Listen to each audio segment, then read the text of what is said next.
Imaginez-vous dans un nouveau restaurant fraîchement ouvert. L'accueil est plaisant, la déco sympa et les plats sont succulents. Vous en parlez à des amis, ceux-ci sont ravis. Eux-mêmes vont conseiller ce resto à des membres de leur famille, à des amis et autres collègues. Et petit à petit, le restaurant commence à se faire connaître via ce que l'on appelle le bouche à oreille. Dans la majorité des cas, le restaurant ne vous aura pas payé un centime, ni même adressé un remerciement, alors que vous êtes à l'origine de peut-être plusieurs dizaines de clients, car tout cela s'est fait naturellement et de manière transparente. Eh bien, il existe un type d'entreprise qui utilise la puissante force du bouche à oreille pour se développer. Il s'agit du marketing relationnel, aussi appelé marketing de réseau ou MLM, pour multi-level marketing. On parlera de network marketing en anglais. Le problème, en France, c'est que le marketing relationnel est non seulement mal connu, mais en plus à mauvaise presse. En effet, trop souvent, les médias n'en parlent que dans le cas d'arnaque, et malheureusement, il en existe. Et très rarement comme une possibilité de réussir. Les médias, pour attirer de l'audience, doivent faire dans le scandale, dans ce qui choque. Mais ceci est un autre débat. Mais effectivement, certaines entreprises sont des systèmes pyramidaux déguisés. Une pyramide, qu'est-ce que c'est au juste? Je vous invite à cliquer sur cette vidéo pour découvrir une animation très bien faite expliquant ce qu'est une pyramide de Ponzi. En résumé, non seulement c'est une arnaque, mais c'est aussi illégal. Le système est basé sur la promesse de faire de miraculeux retours sur investissement, juste avec de l'argent que tout nouvel entrant va apporter. Autrement dit, l'argent des nouveaux paye le bénéfice des anciens. Et si, à un moment donné, les entrants ne sont pas assez nombreux, eh bien la pyramide s'écroule, car les anciens ne perçoivent plus d'argent. Ce qui est important à comprendre est que lorsque vous entrez dans une entreprise de marketing relationnel, vous êtes avant tout le distributeur d'un produit réel, le représentant d'une marque. Sans produit, ou avec un produit fictif, on rentre alors dans un système pyramidal. D'autre part, dans une pyramide, les anciens sont forcément plus riches que les nouveaux. Dans le MLM, même si plus vous rentrez tôt, plus vous êtes avantagé, cela ne garantit pas du tout votre succès. Un nouveau filleul peut très bien mieux développer son affaire et faire mieux que son parent.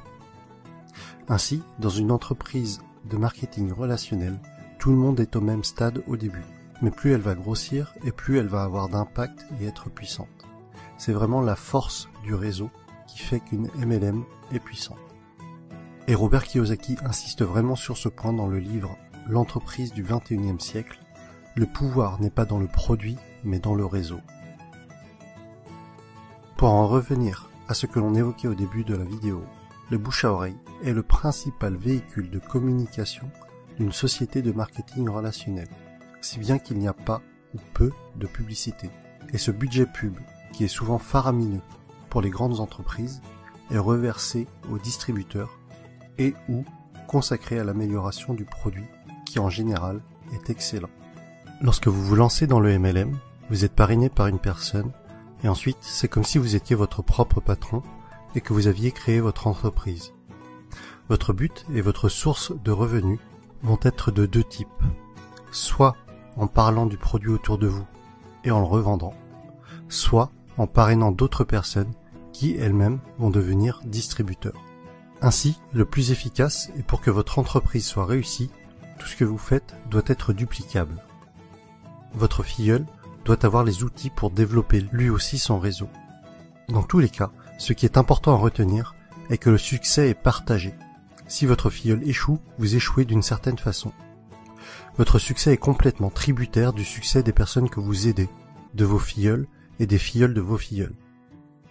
L'accent doit être mis sur le déploiement de votre réseau et pas sur les ventes directes.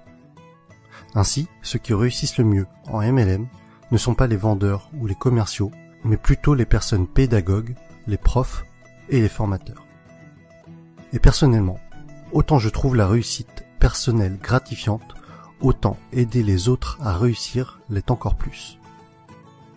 Autre sujet que je trouve intéressant, c'est que votre entreprise grandit avec vous. Vous gagnez de l'argent en apprenant et en appliquant les méthodes de vos parrains et de votre upline. C'est le terme indiquant les personnes antérieures à vous dans la vie du MLM. Autre point fort du marketing de réseau est que pour devenir distributeur, cela demandera en général un faible investissement financier au départ, contrairement à la majorité des créations de nouveaux business.